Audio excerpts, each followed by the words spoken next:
আপনারা হয়তো সকলে জানেন কিছুদিন আগে বাংলাদেশের মার্কেটে Realme C25 এই স্মার্টফোন লঞ্চ করা হয় এবং অলরেডি এই স্মার্টফোনের ফুল রিভিউ আমাদের চ্যানেলে আপলোড করা রয়েছে। তো আমরা সকলেই হয়তো অলরেডি জেনে গিয়েছি এই স্মার্টফোনটা অত্যাধিক শক্ত একটি স্মার্টফোন, বেশ শক্তপোক্ত। রিয়েলমিও দাবি করছে এখানে কি বেশ শক্ত। আবার এই স্মার্টফোন কিন্তু টিভি রাইল্যান্ড সার্টিফাইড এবং সেখানে যে কাজটা করা হয় একটা স্মার্টফোনের বিভিন্নভাবে কোয়ালিটি টেস্ট করা হয়, 23টা মেজর টেস্ট করা হয় যার মাঝে বিল্ড কোয়ালিটিও একটি টেস্ট। এবং এই স্মার্টফোন যেহেতু টিভির সার্টিফিকেশন পেয়েছে তার মানে এর বিল্ড কোয়ালিটিও অবশ্যই ভালো, যেহেতু সেটাতেও সে পাস করেছে। তো আমাদের রিভিউতে আমি বলেছিলাম যে হ্যাঁ এটা খুবই শক্ত, তাই মনে হচ্ছে আমার, এবং আসলেও এটা অনেক শক্ত। এর উপরে আমরা একটি ডাম্বেল চাপিয়ে দিই, মানে দুইটা বক্সের উপরে এভাবে রেখে, যারা কিনা ওই যে কম্ফু কারাতে এক্সপার্ট রয়েছে তারা যে কাজটা করে দুই পাশে দুইটা ইটের উপরে মাঝখানে আরেকটা ইট রেখে দাম করে মারে, মাঝখানে ইটটা ভেঙে যায়। তো ঠিক সেরকমভাবে আমি স্মার্টফোনটিকে রেখে তার উপরে একটি ডাম্বেল চাপিয়ে দিয়েছিলাম এবং দেখলাম হ্যাঁ প্রথমটা সে খুব সহজে নিতে পারলো। তারপরে আরেকটু ওয়েট বাড়ালাম এবং ফাইনালি আমরা বড় সড়ো একটি ওয়েট দিয়ে দেখলাম এবং দেখলাম যে হ্যাঁ এই স্মার্টফোন সেই ওয়েটটা নিতে পারছে। এবং আমি ভেবেছিলাম যে আস্তে ধীরে ডিসপ্লেটা ক্রাক করে ফেটে যাবে এবং অন্যথায় হয়তো এটা একটু বাঁকা হবে, কিন্তু না, ফাইনালি এটা আসলে বেন্ড হয়নি বা এখনও একেবারে সেই আগের মতোই অবস্থানে রয়েছে। তো বোঝা যায় যে এর স্ট্রেংথটা বেশ ভালোই এবং সিরিয়াসলি হাত দিয়ে চাপ দিলেও বোঝা যায় এটা অনেক শক্ত। তো আমি জানতে চাই এর মাঝে কি রয়েছে ভিতরে, খুলে দেখতে হবে যে আসলে কেন এত শক্ত। আমাদের চলুন খুলি নতুন একটা এপিসোডে আপনাদেরকে অনেক অনেক শুভেচ্ছা। চলুন তাহলে আজকে Realme C25 এটাকে খুলে দেখা যাক এর ভিতরে কি রয়েছে। পুরো ভিডিও নিয়ে স্যাম থাকবো আপনাদের সাথে। আপনারা দেখছেন SamZone, যারা নতুন রয়েছেন চ্যানেলটি সাবস্ক্রাইব করে বেল আইকন অন করে দিন।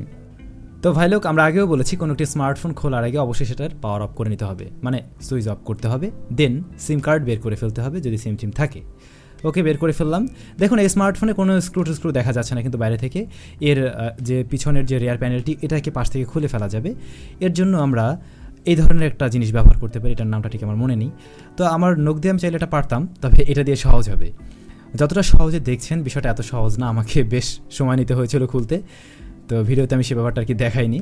তো এটাকে খুব সাবধানতার সাথে খুলতে হবে। যদি কোনো কারণে ওই যে ফিঙ্গারপ্রিন্ট স্ক্যানারটা রেয়ার প্যানেলের সাথে বসানো থাকে তাহলে কিন্তু জোরে টান দিলে ছিঁড়ে যাবে, সো সাবধান। এই হচ্ছে ফিঙ্গারপ্রিন্ট স্ক্যানার, এটা হচ্ছে রেয়ার প্যানেলটি। দেখুন এখানে কিন্তু অ্যান্টিনা লাইন রয়েছে যার মাধ্যমে আর কি নেটওয়ার্কগুলো আসে, তো এই বিষয়। আর এই হচ্ছে রেয়ার প্যানেল। তো এই স্মার্টফোনে আমরা জানি যে 6000 mAh ব্যাটারি রয়েছে। চলুন দেখা যাক আসলে সত্যি কিনা। হ্যাঁ সত্যি, এটাতে 6000 mAh ব্যাটারি দেওয়া রয়েছে। এই মোবাইল ফোনটিতে অগণিত স্ক্রু রয়েছে, তো এইগুলো আমাদেরকে খুলতে হবে। আর এখানে লক্ষ্য করুন যে এই যে এর বডি ফ্রেমটা, ভিতরের যে মেটালিক পার্ট, মূলত এইটার কারণেই এই স্মার্টফোনটা এত শক্ত। কারণ আমার যা মনে হচ্ছে এইটার কারণেই এত ওয়েট লাগছে এই মোবাইল ফোনের। এটা অনেক মোটা, আমরা না খুলে যতটুকু দেখলাম। তো যাই হোক, আমরা এটাকে খুলে নিচ্ছি।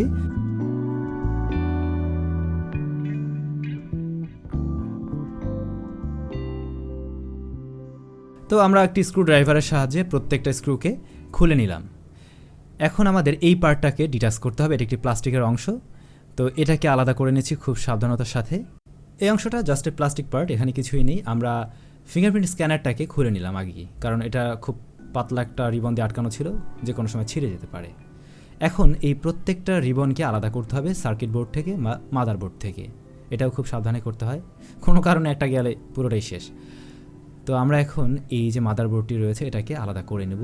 এই কাজগুলো খুবই সাবধানে করতে হবে যদি আপনি নিজে কখনো করতে চান। তো এটাকে আমরা খুলে নিয়েছি। এখানে লক্ষ্য করুন নিচে একটা পেস্টের মতো দেখা যাচ্ছে, মূলত এটা হলো ওই থার্মাল পেস্ট। প্রসেসর বা মাদারবোর্ড যাতে খুব বেশি গরম না হয়ে যায় বা গরম হলেও দ্রুত সময় ঠান্ডা হয়, এই জন্য এই ব্যবস্থা। এই যে মেটালিক পার্টটা দেখছেন এর সাথেই অ্যাটাচ করা থাকে, যার ফলে দ্রুত সময় ঠান্ডা হয়ে যায়। এখন যে অংশটা দেখছেন এটা হলো এয়ারপিস, যেটা দিয়ে আমরা কথা শুনি। তার পাশেই রয়েছে এই যে ইউ শেপ নসের কাট আউট, যেটা দেখতে এমন লাগবে। আর এখানে অন্য কিছু নেই। এই হচ্ছে আমাদের মেইন সার্কিট বোর্ড। এইটা হলো সিম কার্ড স্লট, আর এটা হলো ফ্রন্ট ফেসিং ক্যামেরা, আর এটা রেয়ারের মেইন ক্যামেরা সেন্সর, 48 মেগাপিক্সেলের ক্যামেরা। এটাকে আমরা একটু খুলে দেখছি। এটা কিন্তু সবচাইতে বড় সেন্সর এখানে, এবং এর সাইজটাও কিন্তু বড়, যেটা 48 মেগাপিক্সেলের। এবারে নিচের পাশটা খুলে দেখার পালা। এই অংশের সাথে বা প্লাস্টিক অংশটার সাথে একটি স্পিকার রয়েছে, মেইন স্পিকার যেটা। তো এটা বটম ফায়ারিং সিস্টেমে ছিল, যে কারণে এর সামনের দিকটা থেকেই সাউন্ডটা বের হবে। আর এর সামনে কিন্তু রাবার গ্যাসকেট দেওয়া রয়েছে। এই অংশটাতে খেয়াল করুন, এখানে micro USB type C port, এর উপরে কিন্তু রাবার গ্যাসকেট রয়েছে যাতে সহজে পানি না ঢুকে যায়। এপাশে মাইক্রোফোন, এটা হচ্ছে গিয়ে মোটর, যাতে ভাইব্রেশনটা আপনি বুঝতে পারেন। তো এই ছিল মোটামুটি বিষয়াদি। আমরা আবার এটাকে পুনরায় সেট আপ করে ফেলি।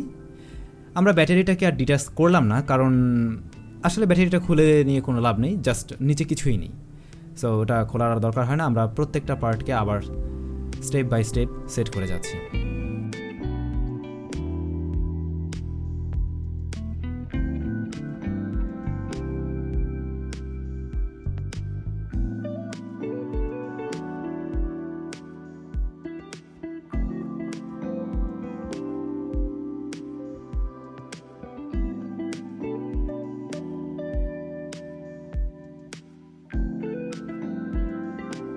আমাদের স্ক্রুগুলো সেট আপ করা হয়ে গিয়েছে এবং এটা এখন একদম শক্তপোক্ত, আবার আগের মতো।